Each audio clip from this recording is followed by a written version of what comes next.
Senator, nice to see you, sir. Nice to see you, Greta. All right, last August, everyone agreed, the President, the House, and Senate, that there would be a balanced budget amendment vote. Tomorrow, you're going to get your vote. We'll have two votes. One is on the Hatch, Cornyn, Lee, and 44 other Republicans. All 47 Republicans, for the first time, have signed on to this amendment. It's a tough amendment. And then we'll also vote on what the Democrats call a balanced budget amendment, which is a joke. All right. Why is theirs a joke and yours is not a joke? Well, because what they're doing is they're just putting an eyewash up there so they can say they voted for a balanced budget amendment.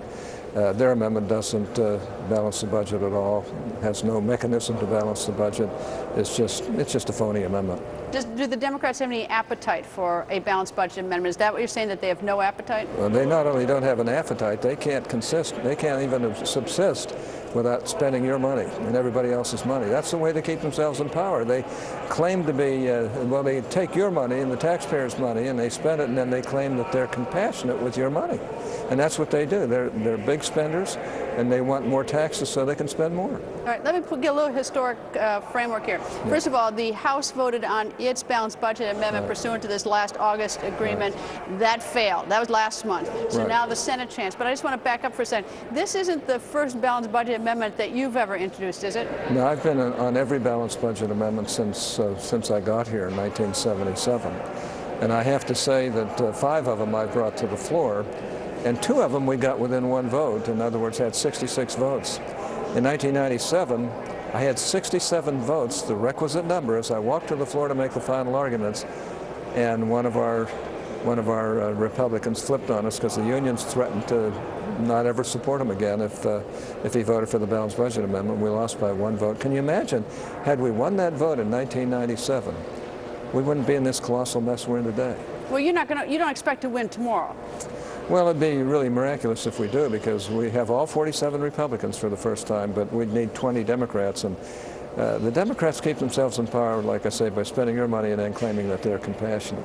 So explain to me, when the deal was struck last August where the House would vote on a balanced budget amendment and the Senate would vote on a balanced budget amendment, was that just sort of almost a gimmick in a sense? Because did anyone really anticipate that there would be success? And if no one anticipated success, why was that part of the leverage in the deal? Well, we thought there might be success. You never know. The success comes from making him stand up and have to vote it down.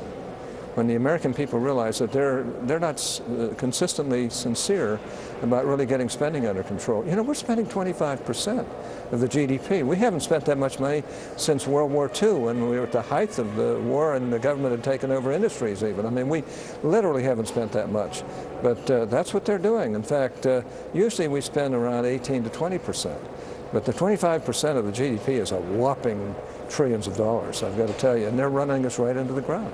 If Majority Leader Harry Reid were here, he's not, what would he say is wrong with your balanced budget amendment? I don't think he'd dare take me on this issue. But you're tough? I'm tough as nails. I like Harry and all that, but the fact is he's the leader of a group of people who just plain believe in spending and taxing and never getting things under control. They talk a good fight, but when it comes to voting, when it comes to getting things under control, they are never there. Where's the president on yours? Is he on your bill? I mean, I take it since the Democratic leadership here in the Senate doesn't want your bill, it's not going to pass. Have you heard has the president said anything, or is he silent about yours? Well, he's opposed to it, naturally, because it would put a crimp in all the spending they're doing. If you look at what he's calling for, more and more taxes. He's dividing classes by demanding that the so-called millionaire's tax, and he knows that there's 750,000 small business leaders who would be hit by that, who put their money back into their businesses and hire people. And so he's never going to be for a balanced budget amendment. He's like the rest of them.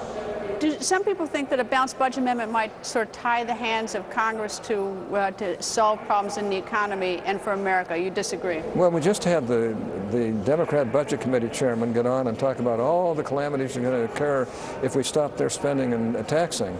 And what we need to do is get together and just do what's right. Well, they had 60 votes here and control of the House, and didn't do one thing about trying to get spending under control. In fact, spending took off like a rabbit's being shot at by a shotgun. It just took off again. They're not sincere about getting things under control. And there are some Republicans like that from time to time too, but they're a distinct minority in our party. But like I said, I've said before that I've been here 35 years and we've never had a fiscal conservative majority because we always had 3 to 6 more moderate Republicans who will go with the all liberal Democrats. Senator, thank you. Nice to see you, sir. And Merry Christmas, Happy Holidays. Well, Merry Christmas and Happy Holiday to you and everybody at Fox.